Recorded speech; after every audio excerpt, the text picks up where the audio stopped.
you guys, Flickers of Fear time once again. So, I know what you guys are probably thinking. For somebody who claims that they don't care all that much for found footage movies, I do kind of seem to talk about them maybe more than this seeming disinterest would warrant. But one thing that I am very interested in is the history of horror movies, and kind of like, the first horror movies to do certain things like horror movie innovation and things like that.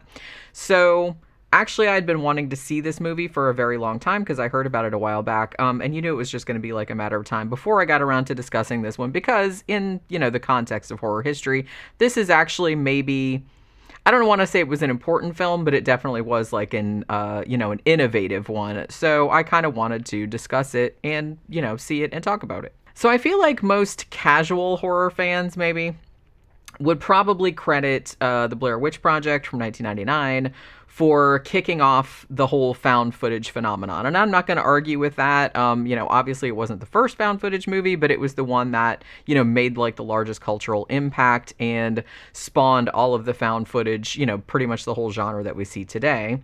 Horror nerds like myself will nitpick that the 1980 Italian exploitation film Cannibal Holocaust is technically the first movie that could probably comfortably be called found footage. But amidst all of this, one little movie seems to have gotten a little bit lost in the shuffle. Now, it wasn't the first film of its kind, obviously, because Cannibal Holocaust got there first, a long time before, almost 2 decades, matter of fact.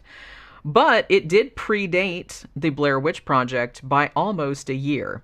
Now, although I think I've seen some horror blogs say that it's this movie was actually the inspiration for the Blair Witch Project, and that's actually not the case. The concept for the Blair Witch Project was actually kicking around as early as 1993. I think both of these movies were kind of in production at about roughly the same time. It just happened that this one came out first. I believe it was 10 months prior to the Blair Witch Project. So 1998's The Last Broadcast was actually produced for the pretty much unheard of sum of $900. That is 900 American dollars. And it went on to gross worldwide about $5 million, despite being completely independently distributed. This movie was also rather notable for being the first, I don't want to call it a widely released film because it had a very, very limited release, but it was kind of the first somewhat sort of kind of widely released film that was shot entirely with consumer grade digital equipment. It was actually even edited on a desktop computer that was running Adobe Premiere Pro 4.2. And it was the first movie to screen at limited theaters, as I mentioned, completely digitally. Now, because this was 1998 and the vast majority of movie theaters were still exclusively set up for traditional film stock, this movie, where it played, actually had to be shown via satellite streaming, but, because it was digital. And, nowadays, I think, 99% of all theaters in the United States and probably the world have converted to digital. But in 1998, that was not the case. So this was another way that this movie was very much ahead of the curve, very much on the cutting edge of technology at the time. Sadly, though, in spite of that, the Last Broadcast was, it just had the misfortune of coming out only, like I said, about 10 months before the cultural juggernaut that was the Blair Witch Project, which kind of, I don't know, just sort of crushed it beneath the boot heel of all the hype that ensued in its wake. Now, The Last Broadcast was actually quite difficult to get hold of for quite a number of years, because like I said, it was almost entirely forgotten. But thankfully, nowadays, it seems to have been kind of rediscovered a little bit. And as of this recording, which is January 2023, both Shudder and Tubi have added it to their offerings, and you can also get a pretty nice Blu-ray that has a lot of extra features on it. So it is much easier to access nowadays. Now, much like the Blair Witch Project, The Last Broadcast has kind of a mockumentary element to it, and also involves a group of people who become lost in the woods and have something horrible befall them. Unlike the Blair Witch Project, though, The Last Broadcast is kind of a little bit multi-layered, or at least dual layered. It has kind of like a layer like overlaying the found footage.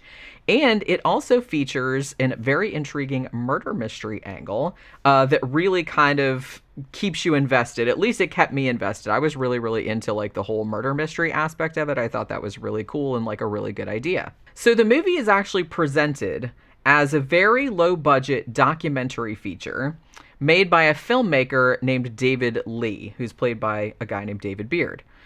Now, he's examining kind of a well-known murder case that occurred in 1995 in New Jersey.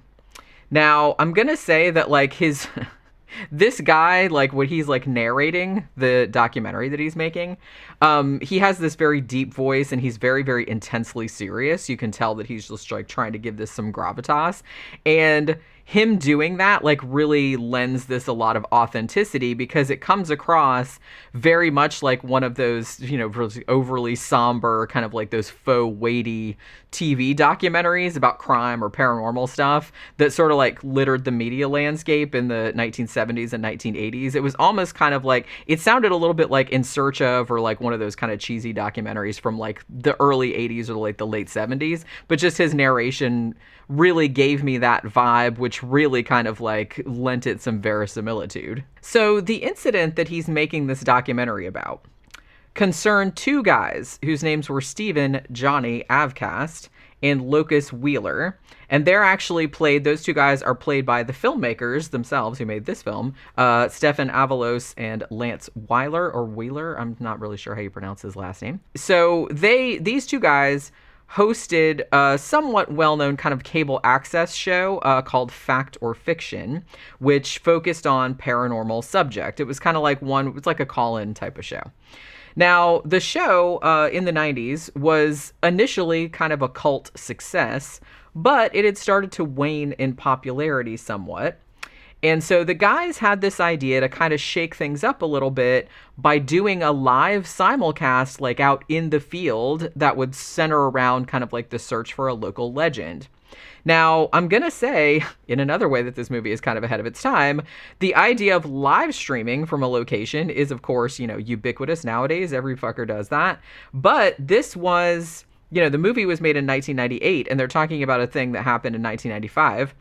So this would have been quite an undertaking for them. I mean, the internet was still relatively in its infancy, and the concept of streaming a show simultaneously, like over the internet and cable television, like at the same time, was, I kind of feel like, pretty much unheard of, especially for something like a piddling little cable access show. So the fact that they even put that concept like in the movie is itself like way ahead of its time. So an anonymous caller to the show suggests that the guys go out to the Pine Barrens, which is a real place, to look for the Jersey Devil, which is a mythical cryptid whose legend, actually, it's not a real life monster, obviously, but the legend is real. And I believe it stretches back to like the 17th century or something like that. So the two hosts, Johnny and Locus, they agree that this would be a great idea. Like, it's right there, you know what I mean? So they decide, because this is going to be like a big deal and they're live streaming and that really hasn't been done before, so they decide they're going to recruit a couple of extra hands to kind of like help them out, not only with the technical aspects of what they're doing, but also the metaphysical aspects of the investigation and its subsequent broadcast. So the two men that they get to do this are named Rain Clacken, who's played by an actor named Rain Clabbers, and he's a sound guy whose expertise is kind of like recording supernatural phenomena, I guess, so like EVPs or something. And a guy named Jim Seward, spelled S-U-E-R-D, who's played by an actor named James Seward, spelled S-E-W-A-R-D. So you know what I mean. They're all kind of using variations of their real names. This guy is a little bit of a weirdo. He's like a self-proclaimed psychic, and he insists that he can kind of advise them about like the best area to search for the Jersey Devil in this massive, you know, woods where they're going. So through footage shot by the gang, shot by these guys, and later interviews with friends and associates of all of those principal characters, David, the guy who's making this mockumentary that you're watching, kind of unfolds the narrative for us, like talking about this murder case. Now, as I mentioned, this is a murder case. It's a murder mystery, and it's presented as such, like very much like pretty much from the opening minutes. Like where the way that the movie is presented is that I'm making a documentary about a case that you guys all know about, but I'm showing it like, you know what I mean? Even though it's obviously not a real murder case. The audience already knows, like from the beginning of the movie, that this excursion into the Pine Barrens that these guys took went horribly, horribly wrong, and that only Jim Seward returned from the woods. Locust and Rain were found viciously murdered and like mutilated. And Johnny was never found at all, but they did find like a whole bunch of his blood at the scene that suggested that he was probably killed too, because they're like, there's no way that he could have lived, like losing that much blood. Now, not long after Jim comes out the forest, he's actually charged with murdering the other 3 guys, and clips from the footage that the men shot on their trip are kind of like used at his trial, like to make him appear kind of like dangerously unstable and weird and kind of violent. So the mockumentary that we're watching then, made by David, the filmmaker, is ostensibly examining the possibility that Jim Seward was innocent of these murders and that something else happened out there in the woods. Like, were the guys in fact slain by the Jersey Devil itself? Like, they do kind of like lean toward that as well, like maybe it was a monster, or was maybe something entirely different going on. So the solution to this mystery starts to become clearer as a data retrieval expert named Shelley Monarch, who's played by Michelle Pulaski, attempts to reconstruct some kind of tangled up videotape that David got in a box from some anonymous source, and that may actually like reveal who the killer is, because this is supposedly like some lost footage. So David has hired this expert to kind of like reconstruct and see if they can put together like what it is on this film so they can solve the mystery. Now, I'm not going to spoil the ending. I know that this movie is, 25 years old, but I feel like a lot of people haven't seen it. I will note, however, that the way that the mystery is resolved seems to be a big sticking point with people who didn't particularly like the movie. I have to say, myself personally, I didn't mind it. Although I will say that if you go back and think about the logistics of the thing and all of this other kind of stuff, like it doesn't really make a lot of sense. But on the other hand, the solution to the mystery actually gives the last broadcast this very weirdly like prescient veneer of meta-ness, you know what I mean?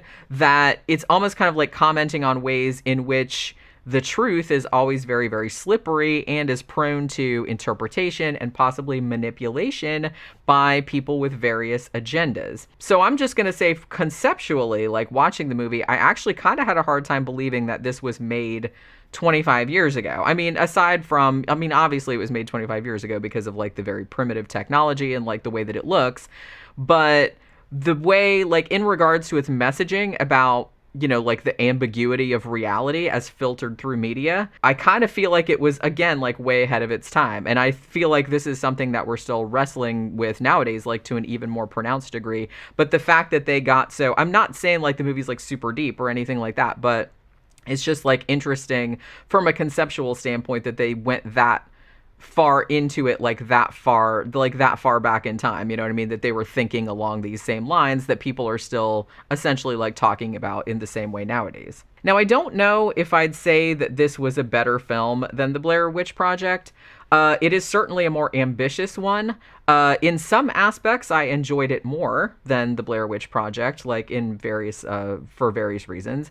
And it also impressed me with like how forward-looking it was, you know what I mean? Like how, like the, the concepts that it was dealing with. I was also, I gotta say, like really floored by how much the filmmakers accomplished for less than $1,000. I mean, yeah, the movie looks cheap and very amateurish, but if anything, that just kind of like lends it some credibility. Like looking at it, you could actually believe that this was something that somebody made back in the 1990s, like about a real case, like with the technology available to them. So it just gives it that much. And I think even watching it nowadays, like it gives it even more verisimilitude because, nowadays people are trying to fake like shit that was made back in the 90s. This actually was made back in the 90s.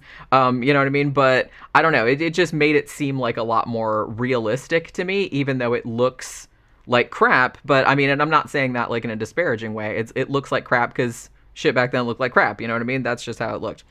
The acting performances also were all very naturalistic and very convincing. And just like they did with the Blair Witch Project, basically all the actors, well, like I said, two of the main actors were the filmmakers themselves, so they knew what they wanted to do. But the rest of the people were just given character outlines and just told to improvise. Like I said, that's what they did in the Blair Witch Project as well. That's the way that you're going to get more of like a naturalistic performance. And like I said, I was also really into the murder mystery aspect of it, which really kind of kept me interested through the whole movie's runtime. It's not a terribly long movie. It's only about 85 minutes. Now, I will admit that I did guess what the twist was going to be a little bit before it was revealed, but it didn't really bother me, to any great degree. Your mileage may vary on that, though, because I have seen a lot of people complain that they thought that the ending ruined the movie. So I don't know how you're going to feel about that, but if you've seen it, let me know what you thought about the ending. You know what I mean? So, if you're at all into found footage and want to see a very early entry into the subgenre that was, for a time, almost entirely forgotten, just in the long shadow of the Blair Witch Project, then by all means check it out. Like I said, it's on Shudder. I believe it's also on Tubi for free.